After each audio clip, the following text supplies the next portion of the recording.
Nós recebemos vocês com muita alegria, os que nos visitam e os de casa através da internet. Eu preciso que você preste bem atenção à mensagem, à reflexão e você saia daqui tirando as suas próprias conclusões. Mas é uma reflexão, não é uma indução, é uma reflexão bíblica, depois trazida para os nossos dias. E por último, ela é muito bom. Vocês estão me ouvindo bem aí? E por último, ela é também recheada de verdades no final. Eu vou falar de algumas coisas que são verdades, que estão acontecendo para qualquer um pesquisar. Mas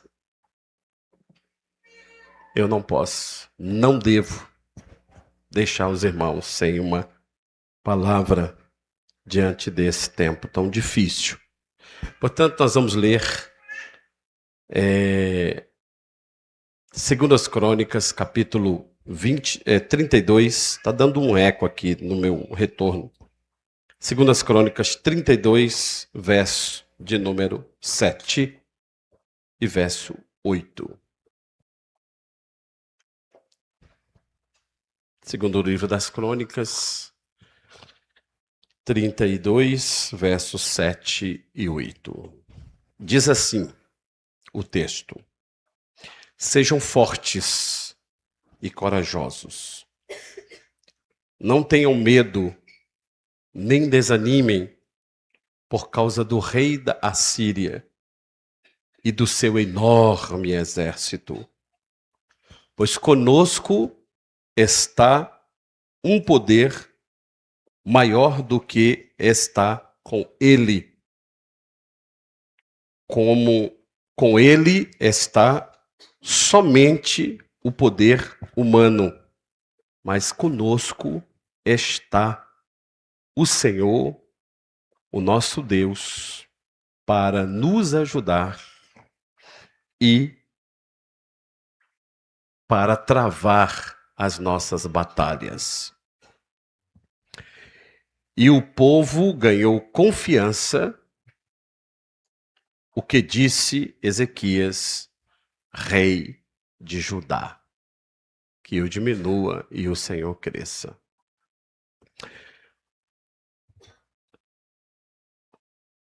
Há muitos dias eu desejei compartilhar algumas reflexões acerca da vida deste rei, chamado rei Ezequias. E o momento me parece oportuno hoje, não é? Eu quero conversar com os irmãos e não tenho nenhuma intenção de esconder, e por isso quis que a reflexão de hoje, o culto, continuasse gravado, e vamos ver como é que o sistema no final vai agir. Mas eu não tenho nenhuma intenção de não deixar gravado. Pela postura que tenho, pela verdade que expresso através da palavra, e não pela opinião, mas pela voz profética que sinto, sou convidado por Deus a ser para esse tempo, especialmente para o dia de hoje. Os 2 versículos são resumos de um contexto maior. Eu quero mostrar aos irmãos, à luz da palavra, o contexto maior destes 2 versículos. E repito, ao final, a cada aplicação, você pode tirar a sua própria conclusão. O cenário era mais ou menos o seguinte: o ano era aí, o rei Josias, ele era rei em Judá, a capital era Jerusalém. Josias é o filho de Acás, Ezequias, não Josias, Ezequias é o filho de Acás, ele é o bisavô, Ezequias é o bisavô do rei Josias. Mais tarde, talvez, aí quase 100 anos depois, a descendência desse rei é seguida a partir do rei Josias, aquele jovem menino de 8 anos que se torna rei. Então nós temos Acás, nós temos depois o filho de Acás, que é Ezequias, este de qual estaremos falando. Depois de Ezequias nós temos o Manassés, que é o filho de Ezequias, que reinou a partir de 12 anos de idade, Manassés. E depois de Manassés nós temos Amon, que foi uma peste, apenas governou 2 anos e reinou a partir de 22 anos, que era então o pai de Josias, que foi um bom rei. Josias governou 31 anos, Amon 2 anos, Manassés, o avô de Josias, 55 anos, e o pai de Manassés, Ezequias, reinou durante 29 anos. Ele começou a reinar aos 25 anos de idade. Você encontra isso muito claro a partir do livro dos Reis, capítulo 20, capítulo 18, segundo os Reis, capítulo 18, a partir...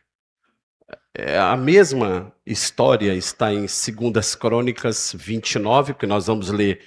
O que nós vamos ler e falar está em 2 Crônicas 29, 30, 31 e 32, Segundos Reis 18, 19 e 20, e Profeta Isaías 36 e 37. O profeta Isaías, ele é o profeta que profetiza na mesma época de Ezequias. Então, se você ler lá, por favor, primeiro livro, Segundos Reis, capítulo 18, verso 1, a partir, Segundos Reis 18, verso 1.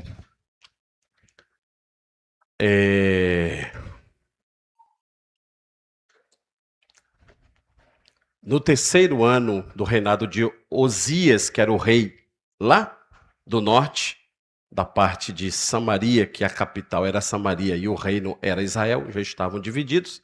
Osias estava no terceiro ano, era filho de Elá, rei de Israel. Ezequias, filho de Acás, rei de Judá, começou a reinar. Verso 2, ele tinha 25 anos de idade quando começou a reinar e reinou 29 anos em Jerusalém. A mãe dele era chamada de Abia, que era filha de um também homem chamado Zacarias.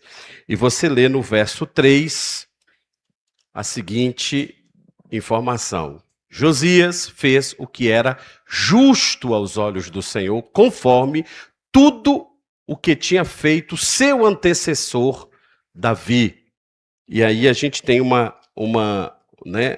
pano de fundo do que ele começou a fazer a partir do verso de número 4. Diz que ele removeu os altares idólatras, quebrou as colunas sagradas e derrubou os postes sagrados. Despedaçou a serpente de bronze que Moisés havia feito no deserto naquela época. A serpente estava lá guardada como um elemento, né? Lá no templo. Pois até aquela época, os israelitas lhes queimavam incenso. Era chamada Neustã. Continua, portanto, o verso de número 5.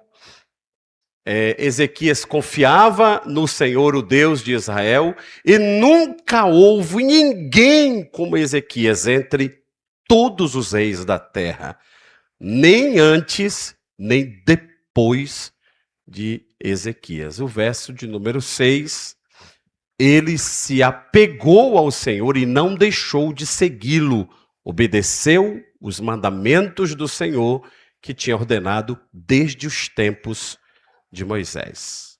Então ele assume o reinado, quase como co-rei, porque o rei Acaz estava doente, então o filho Ezequias assume, só que Acaz não era uma pessoa boa, não era um rei bom. Mas o rei Josias assume, depois o pai morre e ele fica reinando sozinho. No período que Ezequias era rei, ele mandou derrubar todos os ídolos que o povo havia construído na época do seu pai.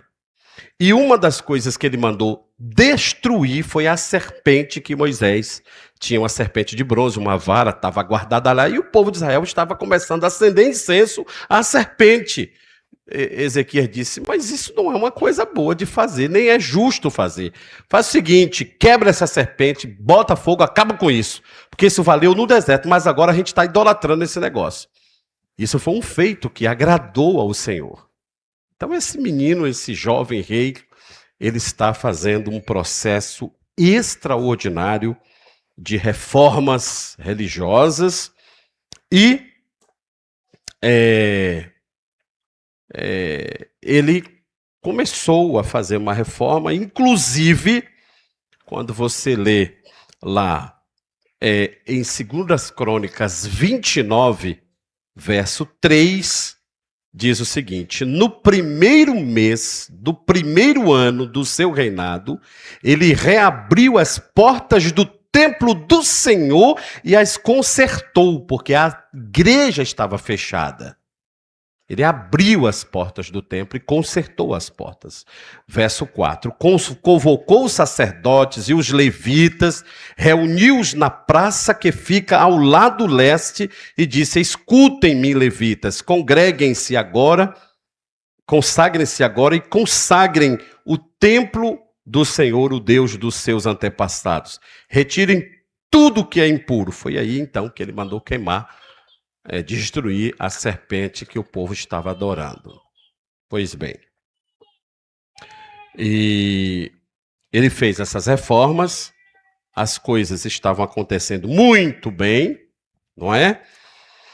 Até o dia que as coisas ficaram mais complexas para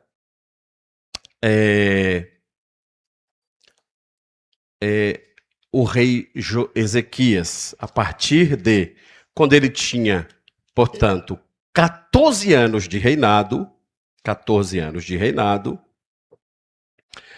você vê isso muito presente no livro de 2 Reis, capítulo de número 18, mais à frente, eu quero ler com vocês, porque a partir do verso 10 de 2 Reis 18, verso 7. Vê aí para mim, meu filho, o verso 7. Muito bem. O Senhor estava com Josias, nós lemos até o 6. O Senhor estava com Josias, tinha êxito em tudo que fazia, ele era, exitoso, prosperava, e Josias rebelou-se contra o rei da Síria e não mais serviu. Ezequias rebelou-se contra o rei da Síria e não quis mais servir a ele. O que é que acontece no verso 7? Quando Acás, o pai de Ezequias, era vivo, ele se torna vassalo do rei da Assíria, do imperador da Assíria, que era o imperador antes de Senaqueribe, eu esqueci o nome dele agora. Ele pagava tributos mensais ao rei ao imperador da Síria. Quando o pai morre, que ele assume o trono, ele diz: eu não vou pagar mais. Aí o rei da Síria morre, e o filho dele governa no lugar, que é o Senaqueribe. Ele diz: eu não vou pagar mais tributo, porque o meu pai morreu, o rei que estava tendo acordo morreu, é justo que acabou o acordo aqui, eu não vou mais pagar tributos ao rei da Síria. Verso 8. Desde a torre das sentinelas até a cidade fortificada, ele derrubou os filisteus até Gaza e o seu território. Então, Ezequias, prosperando financeiramente, espiritualmente e militarmente. Ele está conquistando territórios e está avançando. O verso de número 9, verso 9. Quando ele completa 14 anos de reinado, o rei da Síria,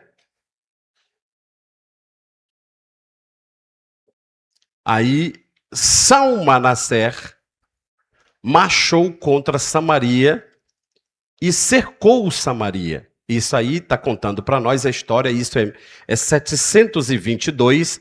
A Síria está sendo vencedora em Samaria e derrubou o reino do norte, que Oséias cai na mão da Assíria, e a Síria vence e destrói Samaria, e foi uma tragédia. Verso 10. Quando completou 3 anos, os assírios tomaram Samaria e conquistaram, derrubando o governo de Oséias. Verso 11. O rei da Síria deportou os israelitas que estavam na região de Samaria e misturou os povos na cidade de Samaria, fazendo uma miscigenação, e aí estava nascendo judeus samaritanos. A partir desse problema, vai ter aquela divisão entre os samaritanos e os judeus de sangue puro. Verso 12. Isso aconteceu porque os israelitas não obedeceram ao Senhor, o seu Deus, mas violaram a sua aliança. Tudo que Moisés e o servo do Senhor tinha ordenado, não obedeceram, e essas ordens nem as praticaram. Verso 13. Quando Josias completa 14 anos de reinado, já não pagando mais tributo, Senaqueribe é rei da Assíria, ele ataca as cidades fortificadas, leia-se, as bases do povo de Judá, e diz: nós vamos derrubar, nós vamos vencer esse reino de Judá, cujo rei é Ezequias. E aí ele começou a conquistar algumas cidades. E ele ameaça o território de Ezequias. O que Ezequias faz? Verso 14, Ezequias erra. E erra feio. Não para o rei, ele erra também diante de Deus. Então Ezequias, rei de Judá, enviou esta mensagem ao rei da Síria. Ele se curva ao rei da Síria. Ele se submete. Ele não confia no Senhor, embora o Senhor estivesse com ele. Ele diz: eu cometi um erro. E eu quero reparar o meu erro.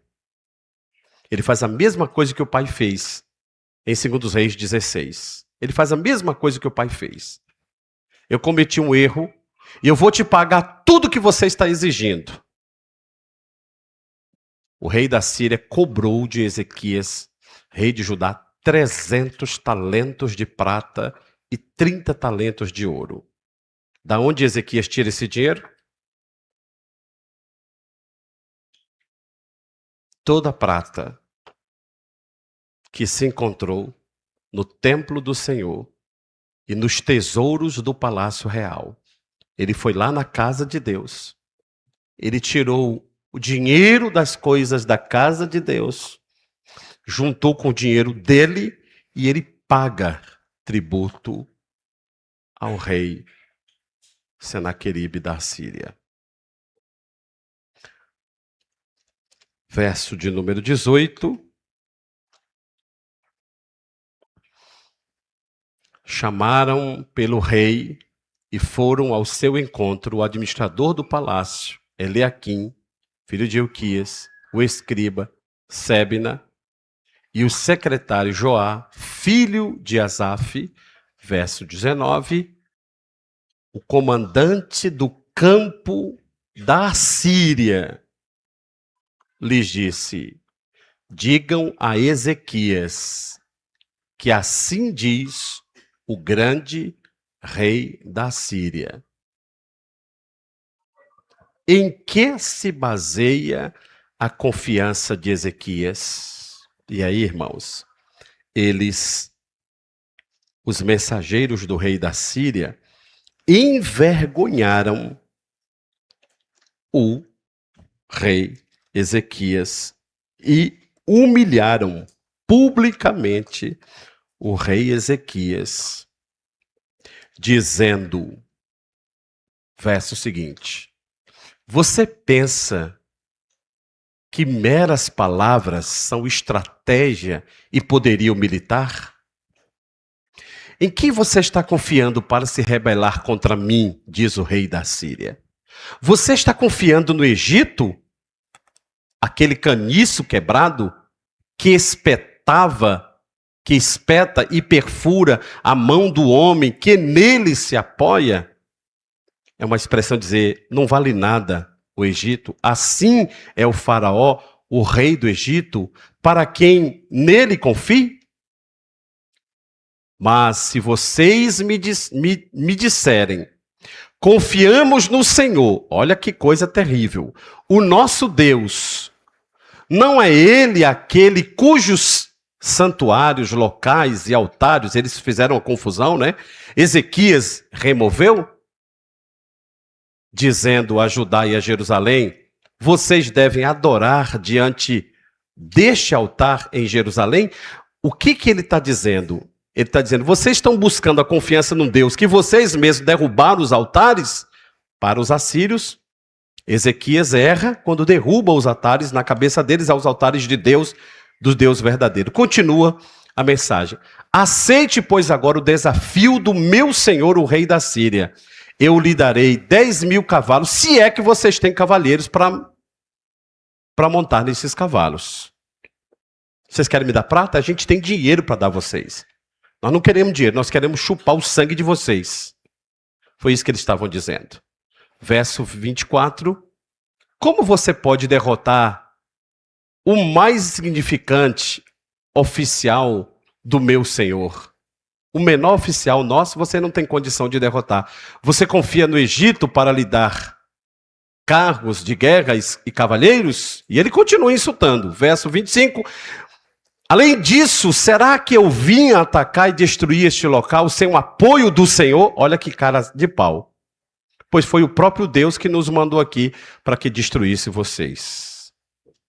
Então Eliaquim, filho de Hilquias, Sebna e Joá disseram ao comandante de campo, por favor, fala com os teus servos em aramaico.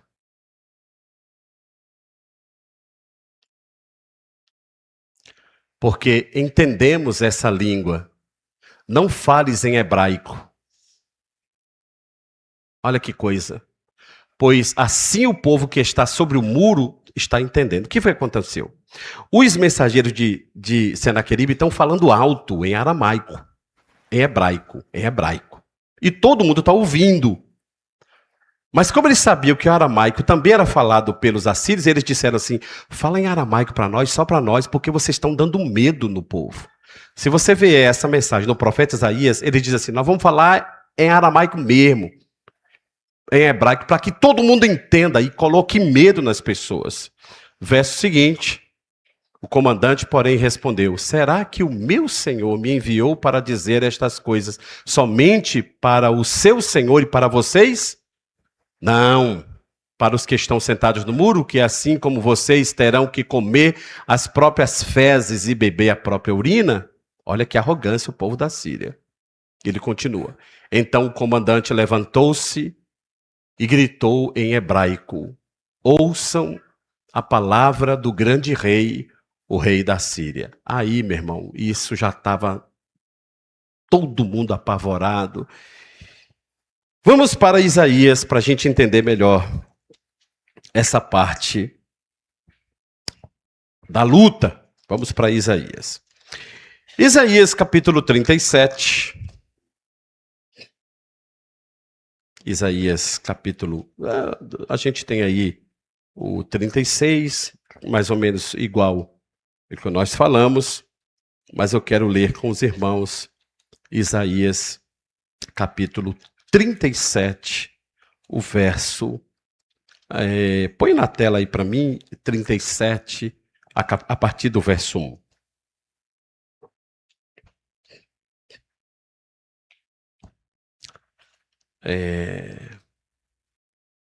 Isaías 37. Não, sim, quando o rei ouviu o relato, rasgou as vestes, verso 2, e ele enviou o administrador do palácio, os secretários, o profeta e o profeta Isaías, filho de Amós, que é Isaías, o mesmo profeta, e assim diz Ezequias: hoje é dia de angústia, de repreensão e de humilhação. Estamos como os filhos estão prestes a nascer para dar à luz. Verso 4, talvez o Senhor, o teu Deus, ouça as palavras do comandante de campo, a quem o senhor dele, o rei da Síria, enviou para zombar do Deus vivo. Que o Senhor, teu Deus, o repreenda pelas palavras que ouviu, porquanto suplica a Deus pelo remanescente que ainda sobrevive. Ele está pedindo a Isaías para orar. Verso 5, quando os oficiais do rei chegaram a Isaías, este lhes disse: digam ao Senhor, que assim diz o Senhor, não tenha medo das palavras que você ouviu, das blasfêmias que os servos do rei da Síria lançaram contra mim. Isaías 37, verso 6 e 7. Ouçam, eu farei tomar a decisão de retornar a seu próprio país, quando ele ouvir certa notícia, e lá o farei morrer à espada. Deus ouviu a oração e mandou esse recado para Isaías. Por quê? Resumindo, em Isaías 36, quando o rei recebe essa notícia, essa mensagem, o rei pega a carta, entra no templo do Senhor sozinho e diz: eu não quero ser incomodado por ninguém. E ele pega aquela mensagem e faz uma oração fervorosa. Ele diz: o Senhor está ouvindo? O Senhor está vendo o que estão fazendo? Eles vieram até aqui, afrontaram a mim e afrontaram o Senhor. E eles estão dizendo que vão botar para quebrar em cima da gente. Eles chegaram até a usar o nome do Senhor, está lá em Isaías 37, 36. Toda essa oração. Agora, o Senhor vai deixar isso assim? E diz o texto que quando ele acabou de orar, a palavra do Senhor foi a Isaías e disse isso: eu vou fazê-los voltar para o país dele. E lá eu o farei morrer à espada. Verso 7. Verso 8. aliás, verso 8.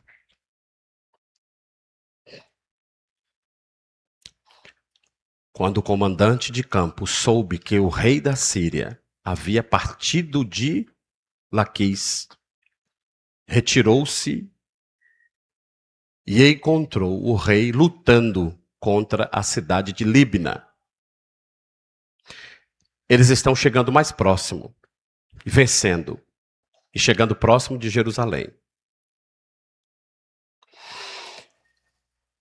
Quando essa oração chegou até o Senhor, Isaías 37, para resumir a história, verso de número 36 e 37. Então, o anjo do Senhor saiu e matou 185.000 assírios no acampamento dos assírios. Quando o povo se levantou na manhã seguinte, só havia cadáveres. Verso 37. Então, o rei Senaqueribe, da Síria, desmontou o acampamento e foi embora. Lembra de Isaías 37, 7? Eu o farei voltar para a cidade, para o país de que ele veio. Ele foi embora para Nínive, que é a capital de Nínive.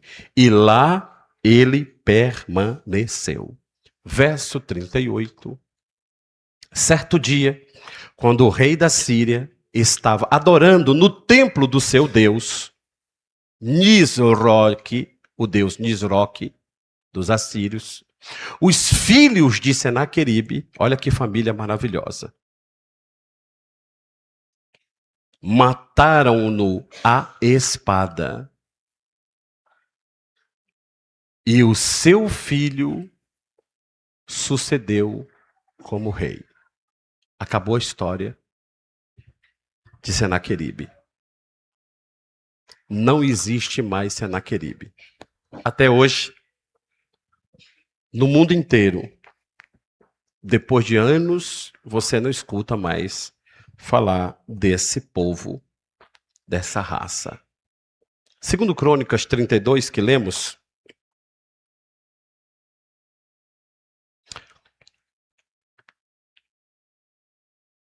verso 21 e 22. E o Senhor enviou um anjo que matou todos os homens. Quantos anjos Deus mandou? Quantos anjos os céus têm? A Bíblia diz o número. E Jesus falou deles. Para quem Jesus falou? Para Pedro, quando Pedro foi cortar a cabeça do homem que arrancou a orelha, Jesus disse, botou a orelha do homem no lugar e disse, rapaz, para de conversa, Pedro. Deixe de ser tolo. Se eu precisasse de um defensor,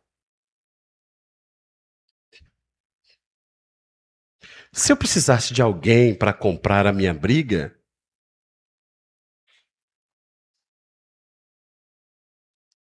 eu teria. E eu vou te falar, eu pediria ao Pai e ele mandava miríades de miríades. A matemática não consegue alcançar a miríades. Lá em Apocalipse diz que ele tem miríades de miríades. Anjos, milhares de milhares de milhares incontáveis de anjos. Mas o Senhor só precisou, nesse caso, de um anjo.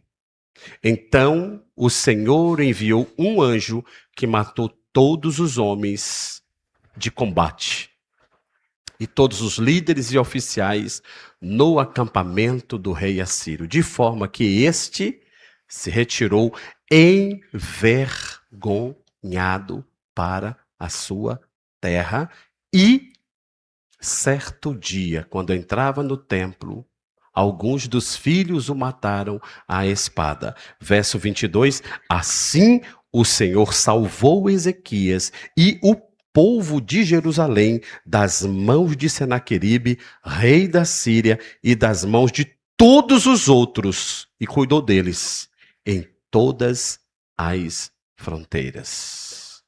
Amém? Bom,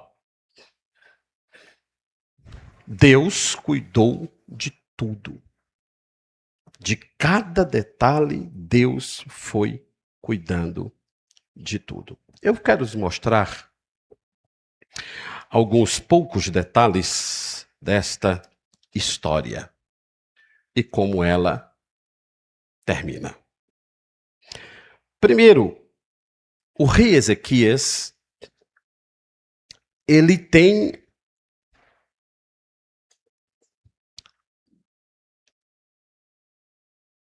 a mão de Deus sobre ele.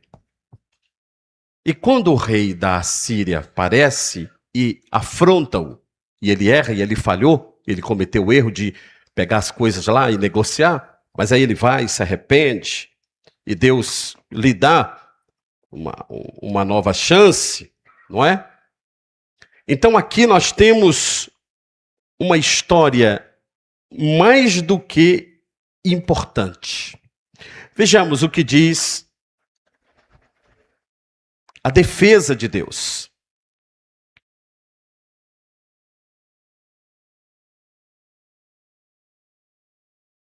O que nós assistimos de maneira terrível nessa história é uma história que se repete a todos os dias e todos os anos. Mas essa história se repetiu de maneira horrenda, de maneira terrível, de maneira horrivelmente nojenta, quando o rei, em 2 Crônicas, capítulo 32,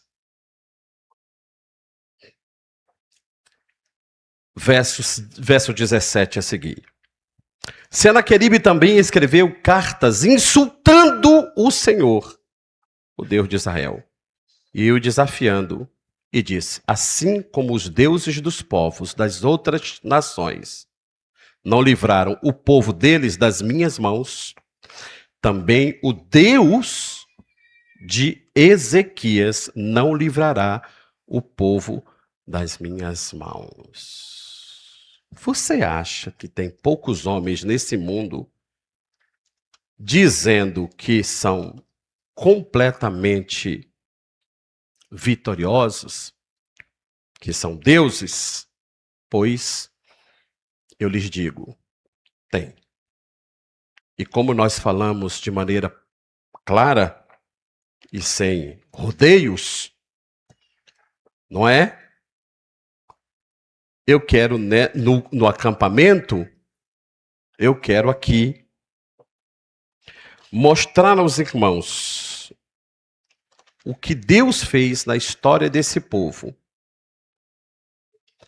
através de uma ação conjunta. Verso de número 18. Então os oficiais gritaram em língua dos judeus. Preste atenção, porque aqui agora está mais claro a questão lá, para a gente chegar no verso 20. E ao povo que estava em Jerusalém, sobre o muro, para assustá-lo, para amedrontá-lo, com o intuito de conquistarem a cidade. O intuito de conquistarem a cidade. Referiram-se ao Deus de Jerusalém como falavam dos deuses dos outros povos da terra, que não passam de obra das mãos dos homens. Tudo isso Ezequias colocou diante de Deus. Verso 20. Por tudo isso, o rei Ezequias e o profeta Isaías, filho de Amós, clamaram em oração aos céus.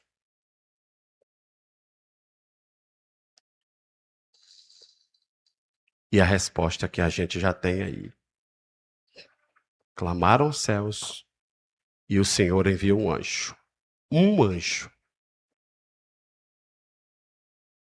E Deus resolveu tudo de uma vez só, de uma noite só.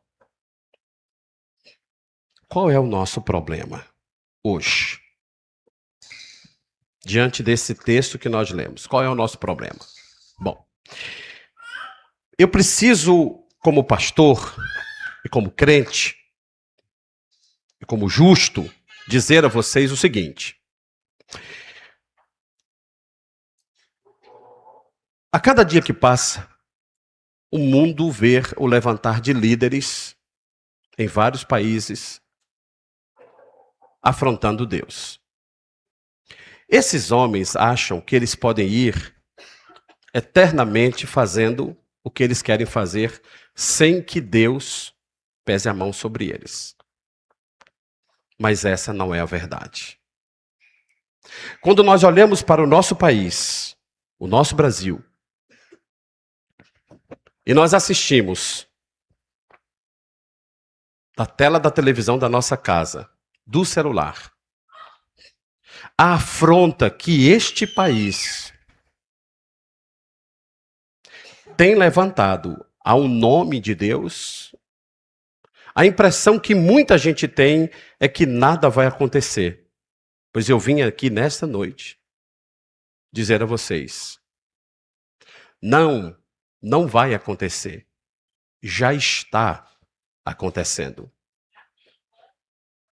O mesmo Deus que derrotou Senaqueribe vai derrotar os seus oponentes.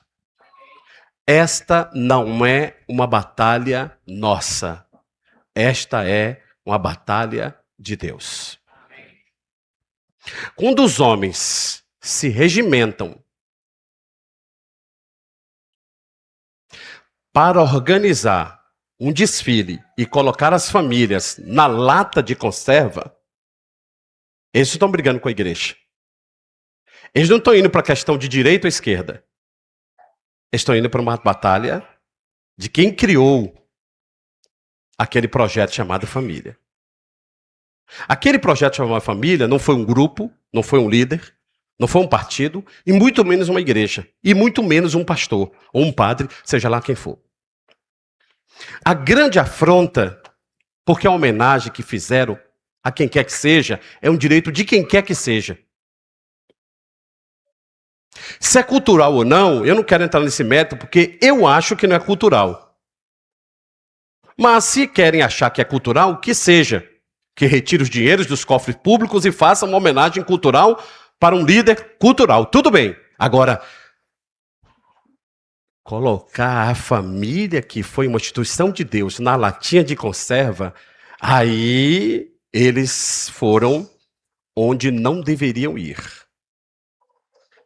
Porque a família sempre será a instituição feita por Deus. E eu não tenho nenhuma dúvida, pelos olhares da palavra, que o espetáculo ridículo não só desmoronou quando terminou o desfile. O rebaixamento justo não só aconteceu quando as notas saíram, mas espiritualmente Deus estará desmontando reinos, derrubando gigantes e rebaixando escolinhas que queiram afrontar o grande Deus dos exércitos. Não ficará impune nenhuma vida da qual ousou afrontar um projeto do Senhor dos exércitos. Não ficará. Não ficará. Eu não estou defendendo grupos, eu estou defendendo uma instituição que é bíblica e que quem criou foi Deus. E que não tem nenhum rei, por mais que ele se auto-intitule rei invencível, como Senaqueribe, não tem juízes reunidos capazes de desfazer uma obra que o grande El Shaddai fez. Não há neste planeta, quanto menos neste país. Chega de esculhambar a família e a gente ficar dizendo que é uma mera narrativa. Não é uma narrativa, é um desenho preparado, logístico, pensado, arquitetado para destruir as bases de uma cidade. Nós queremos conquistar a cidade. Foi esse o afã dos oficiais de Senaqueribe. E a gente vai falar alto para amedrontá-los e para assustá-los. E eu me impressiono que da boca de certos crentes, que deveriam profetizar como Isaías profetizou, ainda dizem, não tem jeito, a gente está acuado, não tem o que fazer, pois eu lhes digo, haverá e já está sendo feito, porque nós não precisamos levantar um dedo, porque esta peleja é do Senhor Jeová. Ele não está calado, ele não está dormindo, porque não dorme, nem pega cochilo o guarda de Israel. Ele está vendo tudo sentado no alto e sublime trono. Daí, irmãos, esculhambar alguém, fazer palhaçada com alguém, colocar a cara de alguém como palhaço, é um problema do palhaço, dele e de qualquer pessoa. Mas daí pegar o nome de Deus e botar um projeto de Deus, uma latinha, aí Deus disse, não. Aí vocês mexeram comigo. E não só o boneco caiu na Sapucaí, mas vai cair o dono do boneco, o reinado do boneco, o Senaqueribe do boneco. Deus não vai deixar essa nação ser envergonhada, porque um ou outro acha que o projeto dele cabe numa lata. O projeto de Deus não cabe em lugar nenhum, porque Ele é o Senhor do projeto. Ele é o dono do projeto. Então não adianta a gente argumentar discursos inargumentáveis. Está claro como lindo dia de sol. Querem pegar o que é conserva de Deus e dizer, fica limitado. Se ficasse só no palhaço, estava bom.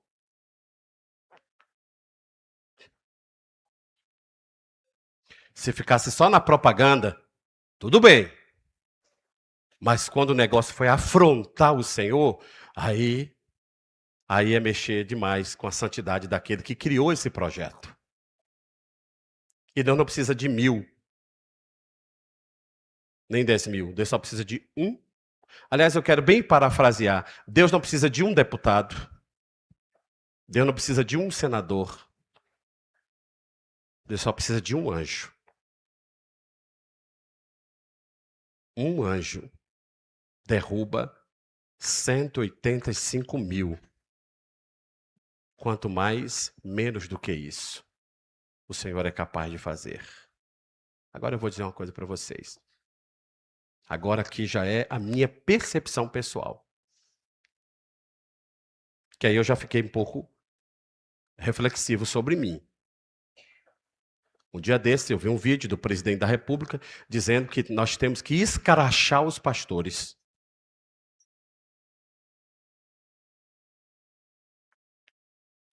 Que jogo é esse? Que jogo é esse? Não, mas foi o contexto. Então me convença qual foi o contexto. Por isso que eu estou falando que está tudo gravado.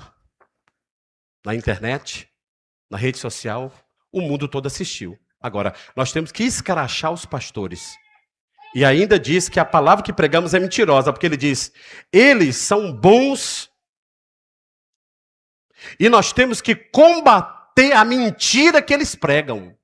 Palavra do presidente. Eu não preciso ser escrachado por um ou outro grupo político, porque as trevas já escracham o reino de Deus. Agora eu vou dizer uma coisa a vocês. Esperem e verás. Porque 1 Samuel lhe diz, eu levanto e eu derrubo. Eu coloco nos lugares altos e eu rebaixo.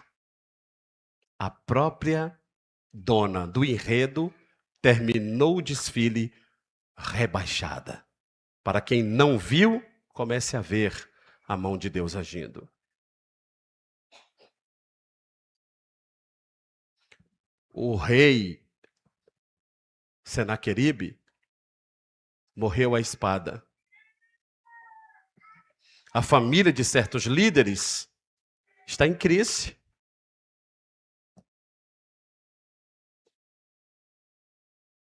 Está em crise. Uma filha não pode falar com o pai. Isso é crise familiar instalada. E você acha que a mão de Deus não está nisso? E agora eu vou falar como profeta do texto da Bíblia, especialmente Isaías. Chega, irmãos. A nossa nação está mergulhada em escândalos, mais escândalos de corrupção, que só as narrativas não querem enxergar. Os mais altos escalões do país estão envolvidos em escândalos terríveis. Terríveis. Denúncia após denúncia. A coisa está tão terrível que até as grandes redes que um dia faziam parte estão denunciando porque está escancarado a roubalheira, a comelança. Pobre, cada dia mais pobre. O desemprego, uma vergonha. O valor moral na escola, não é mais universidade, é escola. Quem pensar diferente é ridicularizado. É uma minoria que dita as regras para uma maioria. Eu não posso beijar minha esposa em público, num shopping, por exemplo, porque isso pode ser um atentado ao pudor. Mas um outro grupo, se for questionado, é resposta com processo. Que mundo é esse? Será que a Bíblia não já havia nos advertido sobre isso? Homens que amam o mal e chamam o mal de bem. Gente que troca. O país está em guerra, polarizado, ridicularizado. A pregação do evangelho não é mais crida, porque uma banda de líderes está se vendendo a esse lixo. Disse Senaqueribe do século 21. Eu não podia me calar. Não diante daquele escândalo da lata de conserva. E olha que nem coloquei a minha foto lá, porque eu também não vou fazer isso. Mas eu quero dizer a vocês, quem criou a família não foi um partido, nem um congresso. Quem criou a família, aliás, muitos dos congressos que dizem defender a família, vivem divorciados. Quem criou a família foi Deus. Na hora que eles colocam a instituição de Deus na avenida, ao som que só... irmãos, é uma pena. E, aliás, o tema do acampamento de carnaval, que Deus me dê alegria se eu não for preso, que Deus me dê alegria de pregar, é batalha espiritual. Eu vou dizer uma coisa para vocês. Não precisa ir longe, não. Uma pesquisa simples. Entre eles. Essa semana eu vi uma entrevista, não é videozinho fubeca, não, uma entrevista de um deles dizendo quando se entra na coisa lá, na Sapucaí, no arco, tem um ritual, uma evocação. Pelo amor de Deus. Ao som daqueles atabaques demoníacos, ridicularizar um projeto do Deus eterno, Nilatinhas, meu irmão, eu não preciso nem estar preocupado. Eu só aguardo a queda de Senaqueribe. O nosso país não é uma nação esquecida. Deus conhece o Brasil. Ele conhece cada pedaço desse chão. E os vídeos ridículos. Queremos acabar com a família? Sim, queremos acabar com a família. Família patriarcal. Família opressora. Que ridículo, que discurso sem fundamento. Mas isso vem ao longo dos anos, sendo construído, aliás, sendo desconstruído. E até no nosso meio se acha gente que tem a dificuldade de defender o que é uma família. Não, queridos, em nome de Cristo. A história termina com a mão de Deus agindo de maneira poderosa contra os inimigos do seu povo. E eu vou dizer uma coisa para vocês. Eu não sei se pela política, eu não sei se pela morte, eu não sei se pelo escândalo, mas eu só sei que a mão de Deus vai derrubar, vai retirar desse país aqueles que acham que podem brincar com a igreja.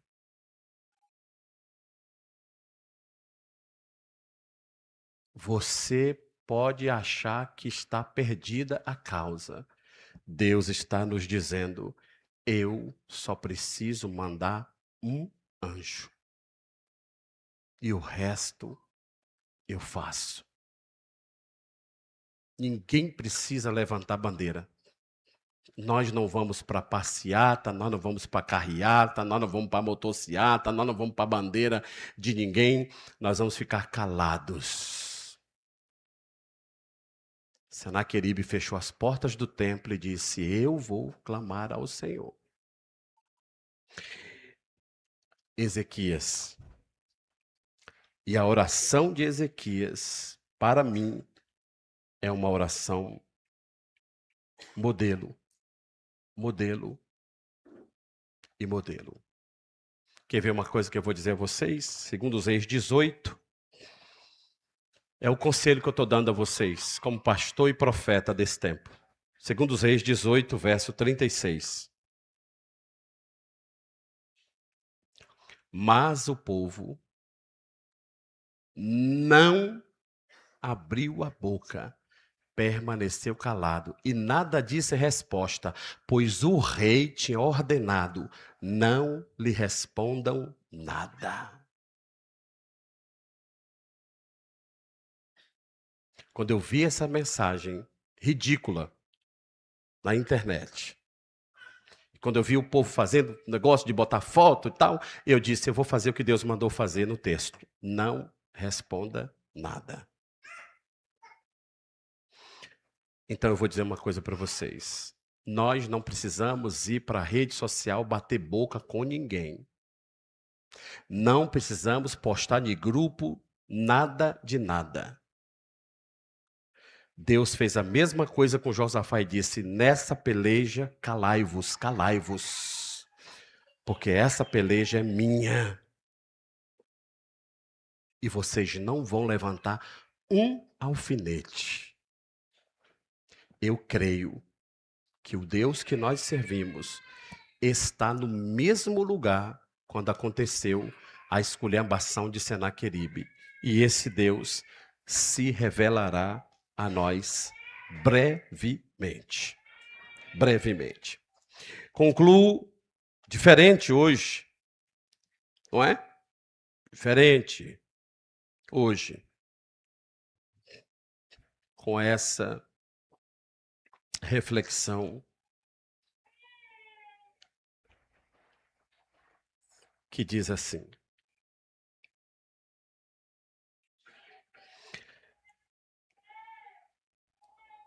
as palavras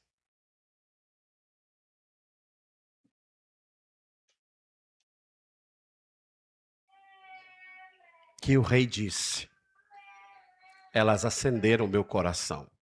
E as palavras são essas. Segundo as Crônicas 32.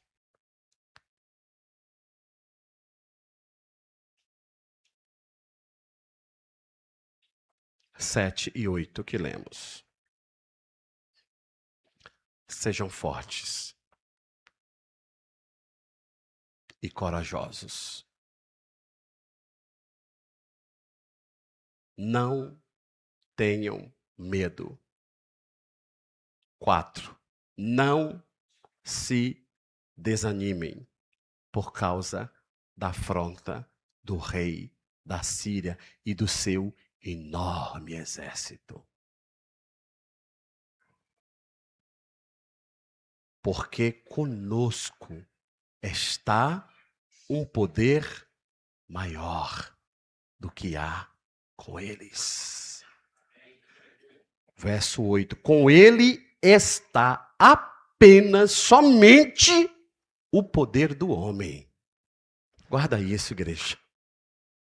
Mas conosco está o Senhor, o nosso Deus. E o que ele fará por nós, Astrogildo? Nos ajudará a travar as nossas batalhas. E o povo disse: que rei confiante nós estamos nessa palavra. Nessa palavra.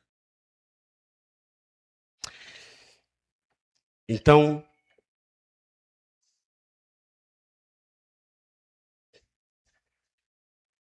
eu quero encerrar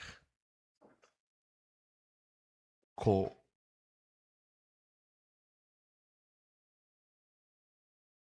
mais uma vez a esperança que move meu coração.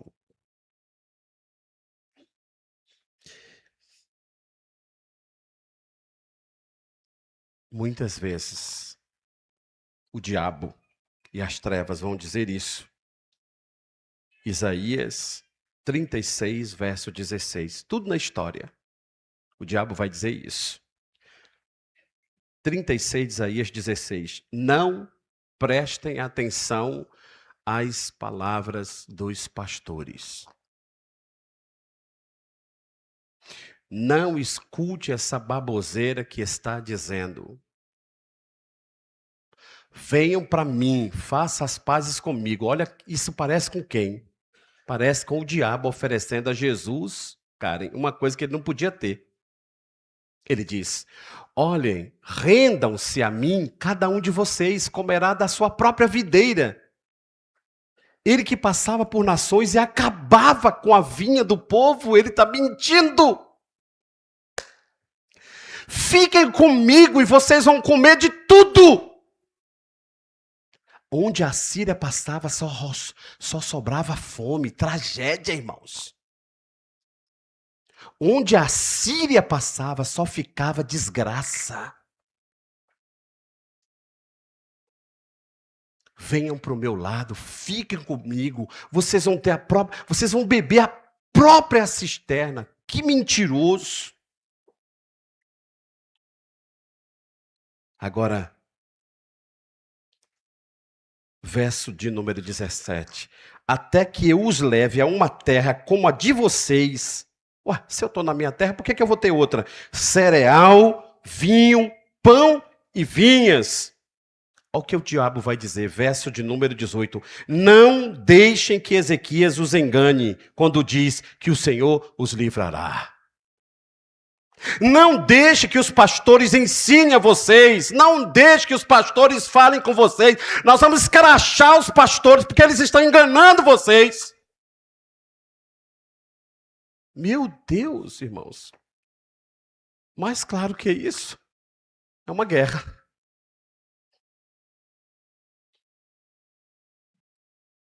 Alguma vez o Deus de qualquer nação livrou a sua terra das mãos do rei da Síria? Eles eram vaidosos, a gente nunca perdeu.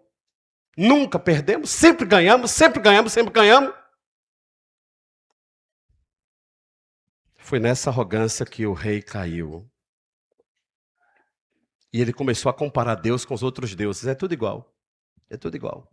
É tudo igual. É tudo igual. É tudo igual. Então, quando eles fizeram isso, o rei disse: não, eu não quero mais. Eu estou cansado. Empresta a Bíblia aí, Henrique, aquela que eu li emprestado. Passa aí. Eu gostei dessa tradução e eu quero ler o que está lá. Obrigado. Isaías 36. Eu nem sei que tradução é essa. É tua essa Bíblia? Ah, é a mesma?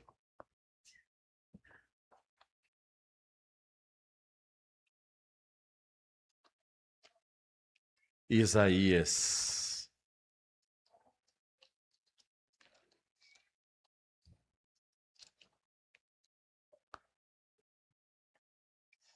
37, verso 14. Ele diz: Ezequias recebeu a carta das mãos dos mensageiros e a leu. Então subiu ao templo do Senhor e abriu a carta diante do Senhor e, o que é que ele fez? E orou ao Senhor. O problema é esse.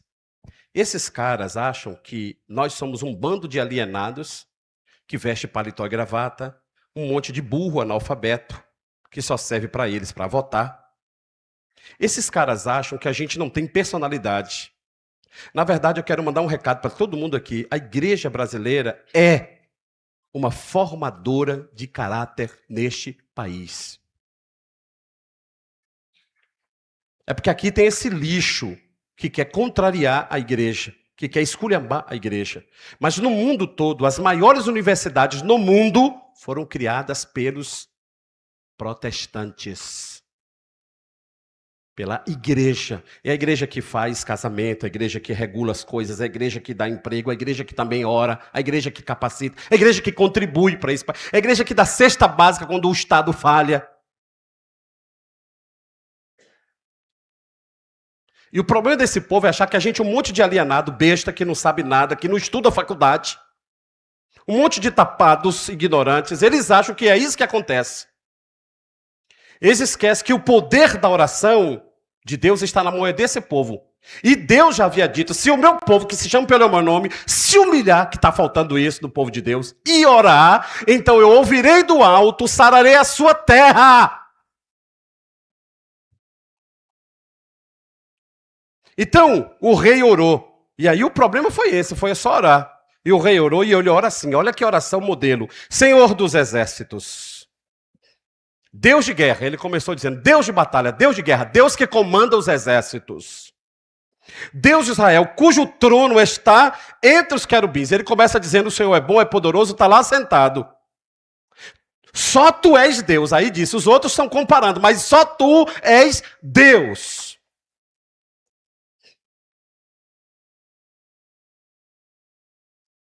Sobre todos os reinos da terra, e humilhou. Tu fizeste os céus e fizeste a terra. Dá ouvido, Senhor, e ouve, abre os teus olhos, Senhor, e vê. Escuta todas as palavras que Senaqueribe falou para insultar o Deus vivo. Escuta. É verdade, Senhor, que os reis assírios fizeram de todas essas nações e de seus territórios um deserto. É verdade. Eles foram fortes. Eles dominaram.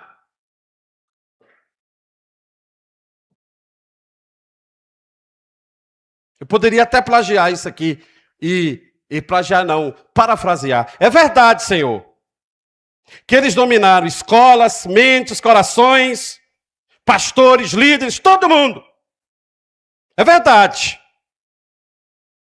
Mas não passa de madeira, de pedra moldado por mãos humanas. Os deuses que eles derrotaram foram deuses fracos. O Senhor não é fraco. É verdade que eles embebedaram o coração de muita gente, mas o meu coração e da minha família não ficará na lata, porque nós servimos ao grande Deus. É verdade, Senhor, eles engordaram muita gente, mas a minha família não.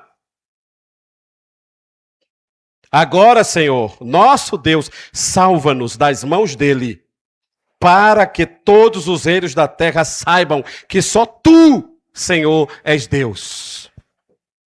Então, Isaías, filho de Amós, enviou esta mensagem a Ezequias dizendo, assim diz o Senhor, verso 21, Deus de Israel, eu ouvi a tua oração. Diga comigo, eu ouvi a tua oração. Deus ouve a oração da igreja, irmãos. Eu ouvi a tua oração. acerca de Senaqueribe, rei da Síria, e esta é a palavra do Senhor. Aí Deus respondeu: a virgem cidade de Sião. Isaías 37, verso 21, 22. A virgem filha de Sião despreza e zomba de você. A cidade de Jerusalém até balança a cabeça, dizendo que nada, vai perder nada. A Síria não vai nunca perder para Jerusalém. Deus está dizendo, eu estou vendo o povo até maneando a cabeça, dizendo que nada, vai ser outra lavada, vai ser outra surra. Jerusalém vai cair na mão da Síria.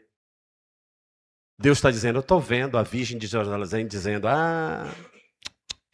coitada de Jerusalém. Enquanto você foge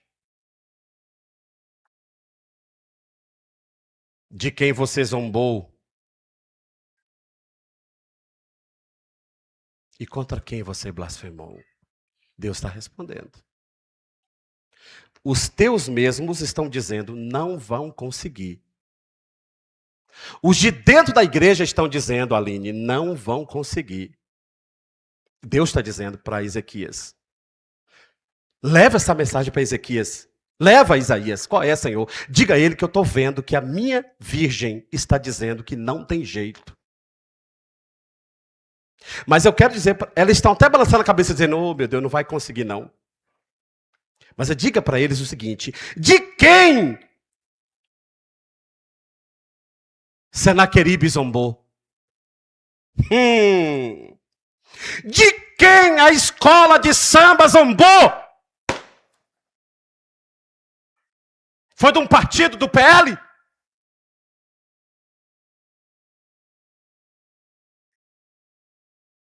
Foi de uma igreja batista Monte Sinai? De quem eles zombaram? Diz o Senhor. De quem eles blasfemaram?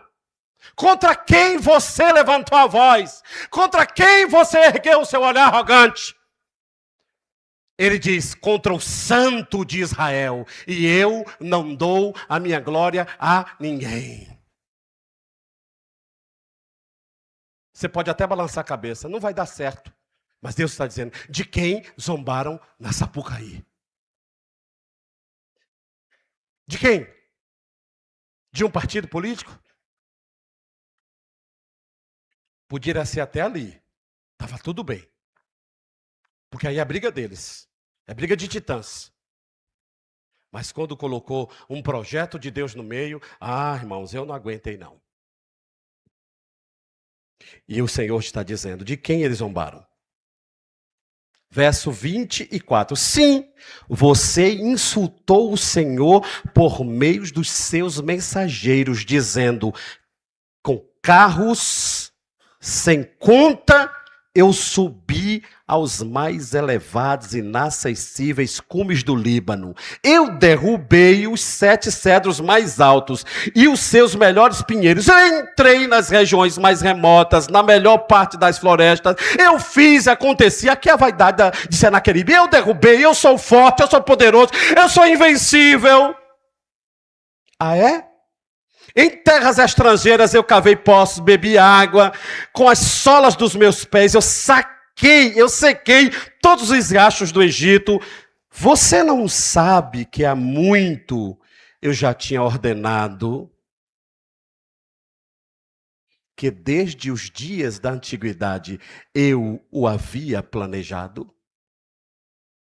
Você não entendeu, seu imbecil, que você só chegou até esse ponto, Senaqueribe, porque eu te deixei chegar?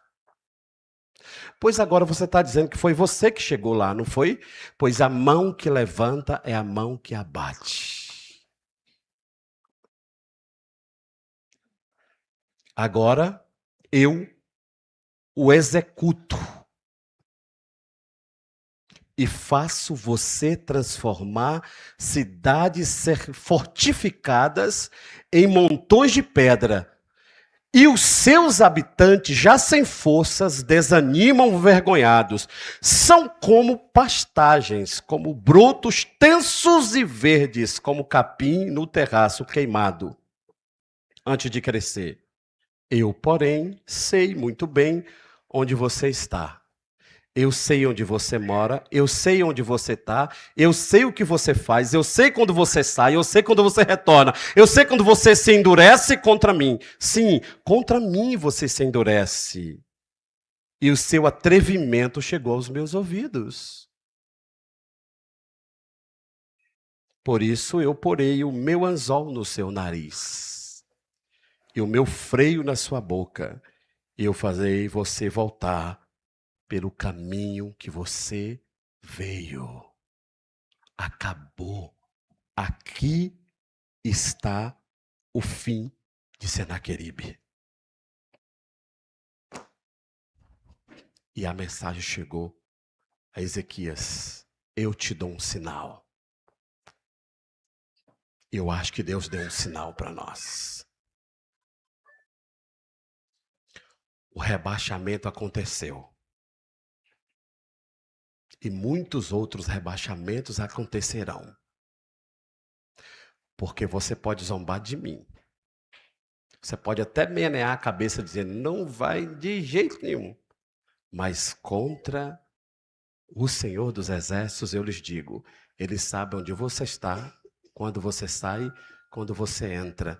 E Ele diz, eu, por causa do seu atrevimento, vou fazer você voltar pela mesma estrada que você veio. A minha família não será alvo de chacota, porque eu sirvo ao Deus que criou a família. Fique de pé, meus irmãos, e vamos orar. Agora está claro, depois da semana passada, depois de quarta, e depois de hoje de manhã, o aviso que eu dei a vocês previamente.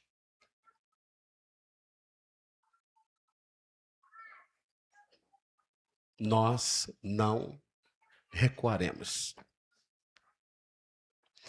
As nossas famílias vão permanecer conservadas em Deus. Porque Ele é o Senhor da família.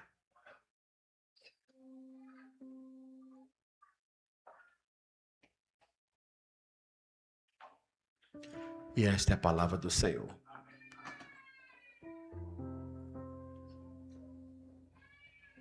O único problema é só a gente orar.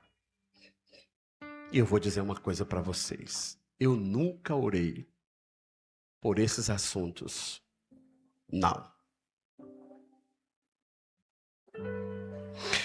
Mas a partir da latinha de ervilha, eu comecei a orar. E a minha oração não é nenhuma oração duvidosa. A minha oração é mais ou menos assim: Deus, retira dos altos todos que zombaram do teu nome. Arranca com mão poderosa. Quem o Senhor vai colocar lá é uma questão do Senhor, porque é o Senhor que levanta e é o Senhor que abate. Mas hoje a minha oração é: Senhor, retira. Não deixa mais não. Porque o cheiro de carnificina espiritual já chegou ao nível máximo. E nós vamos defender a nossa família até o último dia das nossas vidas. E eu espero, não quero nem pedir a vocês que me perdoem, não, eu falei pela Bíblia, e pela Bíblia está aí. E ela foi gravada, para que você possa escutar de novo. Até para você procurar alguém, um juiz, e dar queixa de mim, está tudo aí na íntegra. Mas o que eu falei é a palavra por palavra. Palavra por palavra. E essa não é a opinião da igreja, é a minha opinião, é a minha percepção bíblica do que Deus fez no passado e como Ele pode fazer isso no presente. Mas eu vou dizer uma coisa para vocês, eu não vou me calar diante desta afronta. Não vou me calar. Não me calarei. Não mesmo. Vocês nunca me ouvirão dizer qual é o número que deve ser o voto de vocês. Mas esta afronta, como pastor, homem da palavra e profeta para esse tempo, eu não vou me calar. Não. Com a família, não. Eu escrevi 2 livros sobre família. Um sobre pais e filhos, outro sobre casamento. Eu não posso escrever uma coisa e viver outra. Eu defendo a família que Cristo fez. Eu acho que a família tem que ser conservada mesmo. Conservada. Para a glória de Deus. E eu concluo com as palavras de Cristo a João. Quem tem ouvidos, ouça o que o Espírito diz à igreja. Deus de Israel, eu oro como o teu servo Ezequias. Que o Senhor tenha misericórdia de nós. Que o Senhor veja a afronta que fizeram à tua instituição, Senhor, neste país. Num altar de deuses, no altar da vaidade, onde o teu nome não é glorificado. Eu me coloco como um profeta desse tempo para dizer não àquela vergonha, àquela aberração. E eu peço ao Senhor que nos ajude a lutar e a defender as nossas famílias, porque elas são uma criação do Senhor. E durante muito tempo nós temos sido atacados. Famílias quebradas, filhos rebeldes, casamentos destruídos, a compreensão da vida, a cosmovisão da vida sendo apresentada de maneira difícil, ruim. E cada dia que passa nós estamos vendo uma sociedade mergulhada na desobediência, na rebeldia, no roubo, na tragédia, na morte. E tudo parece normal, pois hoje nós nos levantamos, eu me levanto como um servo do Senhor para dizer não, e me curvo diante do Senhor, para dizer ao Senhor que diante de Ti, eu defenderei a Tua palavra, a Tua verdade e a Tua obra, a saber, a família, Pai, em nome de Jesus. Por isso eu oro por mim, pelos meus irmãos, pelo país, e te peço com mão forte e poderosa, que o Senhor arranque todo tipo de mal da nossa nação, Senhor. Todo tipo de erva daninha que tem tentado prejudicar as famílias e a pregação do Teu Evangelho. E que o Teu nome tenha liberdade, o Teu Espírito Santo liberdade de ser pregado e anunciado nesta nação, até que o Teu Filho Jesus Cristo volte. Eu oro em nome dEle.